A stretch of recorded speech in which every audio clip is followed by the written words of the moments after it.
RG Kar medical college হাসপাতাল থেকে পদত্যাগের পর দায়িত্ব জ্ঞানহীন আচরণ সন্দীপ ঘোষের। প্রকাশ্যে 9 বার নিলেন অভয়ের নাম। সুপ্রিম কোর্টের নির্দেশ জানেন নাকি তাহলে সন্দীপ? দায়িত্বপ্রাপ্ত তিনি ভারপ্রাপ্ত একজন প্রিন্সিপাল ছিলেন, অধ্যক্ষ ছিলেন হাসপাতালে, সরকারি হাসপাতালে, কিন্তু তারপরও এইরকম ভাবে ব্যবহার, এইরকম যে বক্তব্য তিনি সামনে রেখেছেন তা তিনি রাখেন কি করে? পদত্যাগের পর ইচ্ছাকৃতভাবেই কি তাহলে নিয়েছিলেন অভয়ের নাম?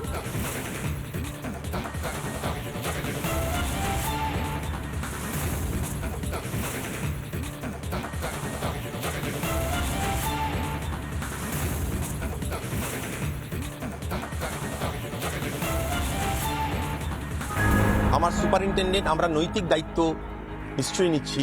ডিএমই স্যার, স্বাস্থ্য ভবন সবাই নৈতিক দায়িত্ব নিচ্ছেন। চেষ্টা করবে ভবিষ্যতে যেন কোনো দ্বিতীয় না হয়, এরকম যেন কোনো কারোর সঙ্গে না হয়। আমি জানি না কে দোষী, কজন দোষী, কতজন ছিল, কিছু জানি না, কিন্তু শুধু এইটুকু বলতে পারি, আমি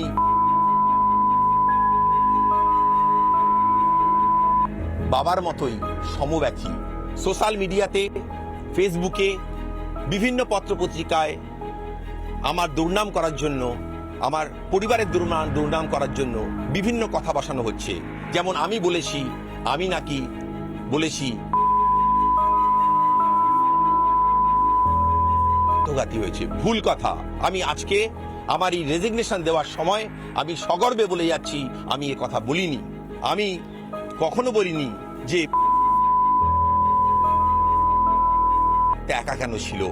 এসব আমাকে কিছু আমার বিরুদ্ধ শক্তি যারা আরজি করে চুরি ডাকাতি রাজ কায়েম করেছিল 2021 সাল অব্দি, আমি আসার পরে সেই সব কায়েমি স্বার্থ চোর ডাকাতদের অসুবিধা হয়েছে, তাদের অনেককে ঘাড় ধরে আমি বার করে দিয়েছি। পশ্চিমবঙ্গবাসী, সারা আরজি করে ছাত্রছাত্রী আমার রেজিগনেশন চাইছে। তবু আমার সঙ্গের আমার স্টাফ, বন্ধু, কলিগ যাদের পেলাম তাদের প্রতি আমার শুভেচ্ছা, শুভকামনা রইল। আমি চাই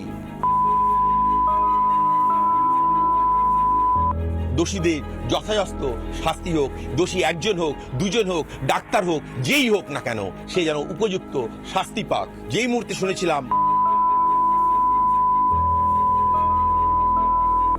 খুন হয়েছে বা খুন করা হয়েছে, আমি কিন্তু সেই মুহূর্তে অর্ডার করেছিলাম, আপনাদের কাছেও হয়তো অর্ডারের কপি পেয়েছেন, যে হেড থেকে আরম্ভ করে সুইপার যেই দোষী হোক সেই যেন শাস্তি পাক। কোনো দোষীকে আড়াল করা চাইনি এবং আমি চেয়েছি তার যে তদন্তই হোক, রাজ্য পুলিশ তদন্ত, সিবিআই তদন্ত, যে তদন্তই হোক, আমি কিন্তু সিসিটিভি ফুটেজ নিজের স্বেচ্ছায় 1 ঘন্টার মধ্যে আমি ডিসি পুলিশকে তুলে দিয়েছি, কলকাতা সিপিকে তুলে দিয়েছি। আমি চেয়েছি দোষীরা শাস্তি পাক, যে কুকুর, যে জানোয়াররা ওকে ছিঁড়ে খেয়েছে তারা শাস্তি পাক। আমি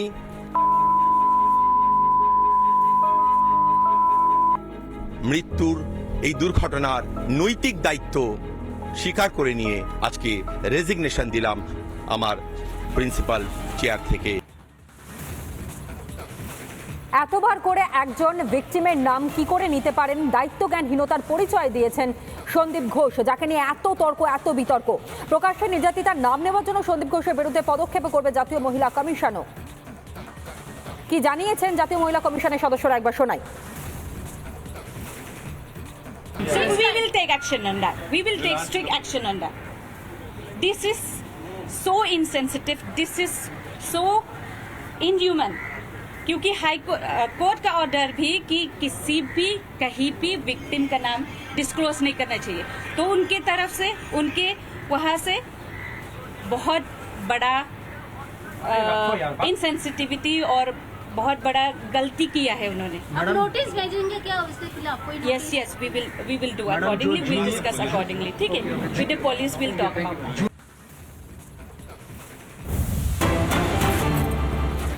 কেস ডায়েরি জমা দেওয়ার নির্দেশ আদালতের তরফ থেকে দেওয়া হয়েছিল এবং সেই মতো অভয়াকাণ্ডে আদালতে কেস ডায়েরি জমা দিল রাজ্য। ঘটনার দিন সকাল 9:30 নাগাদ অভয়ার বাড়িতে ফোন এবং অভয়ার বাড়িতে ফোন অ্যাসিস্ট্যান্ট সুপারের। এই বিষয় নিয়ে আরো বিস্তারিত জানবার চেষ্টা করি। প্রিয়াঙ্কা আমাদের প্রতিনিধি এই মুহূর্তে আমাদের সঙ্গে রয়েছে। প্রিয়াঙ্কা, বিস্তারিত জানবো।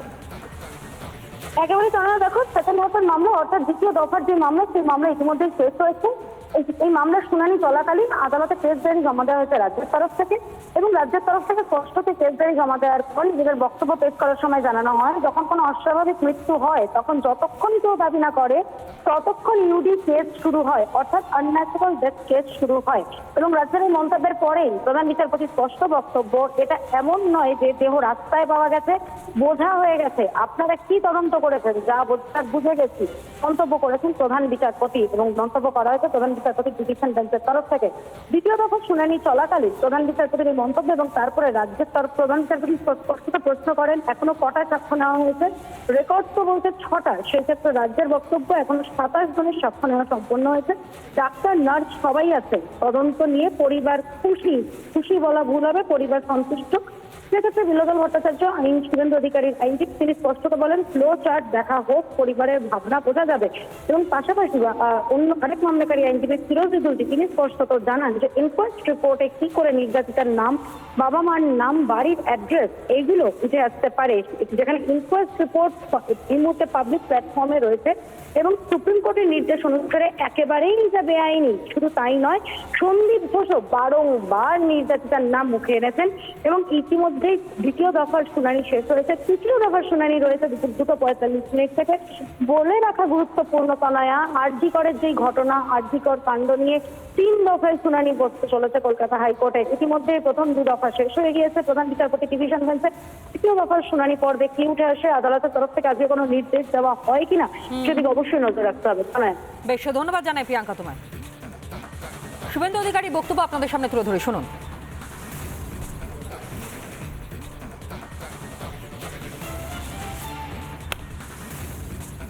ইনভেস্টিগেশন হলে এটা সংগঠিত গ্যাং রেপ অ্যান্ড মার্ডার। আর যেটা মমতা ব্যানার্জির পুলিশ গরিত অপরাধ করেছে, they started UD case on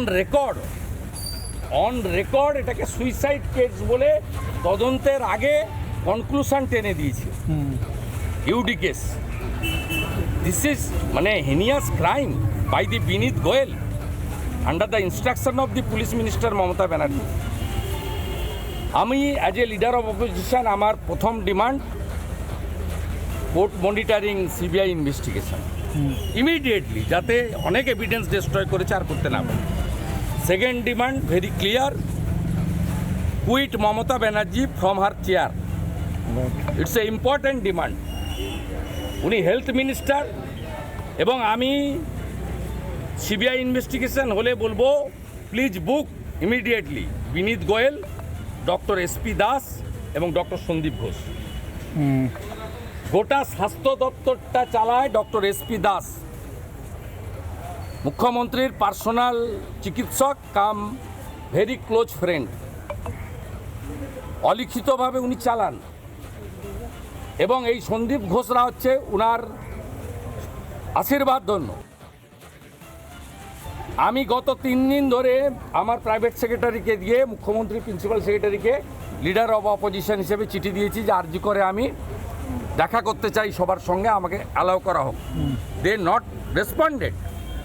yesterday আমার পিএস চিঠি দিয়ে পাঠিয়েছে স্বাস্থ্য সচিবকে, মুখ্য সচিবকে, তারাও not yet responded.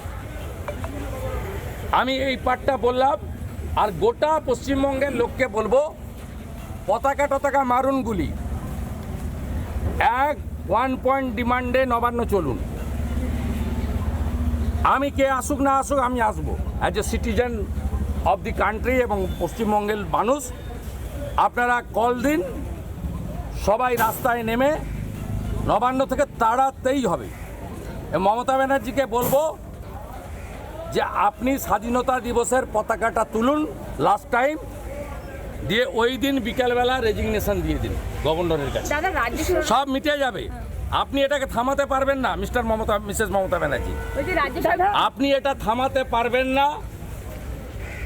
আগামীকালই BJP এমএলএরা 1 point প্রোগ্রামে আমরা ধর্ণা দেব। একমাত্র ডিমান্ড মমতা ব্যানার্জির রেজিগনেশন। কোথায় ধর্ণা দেবেন দাদা? কোথায় ধর্ণা দেবেন?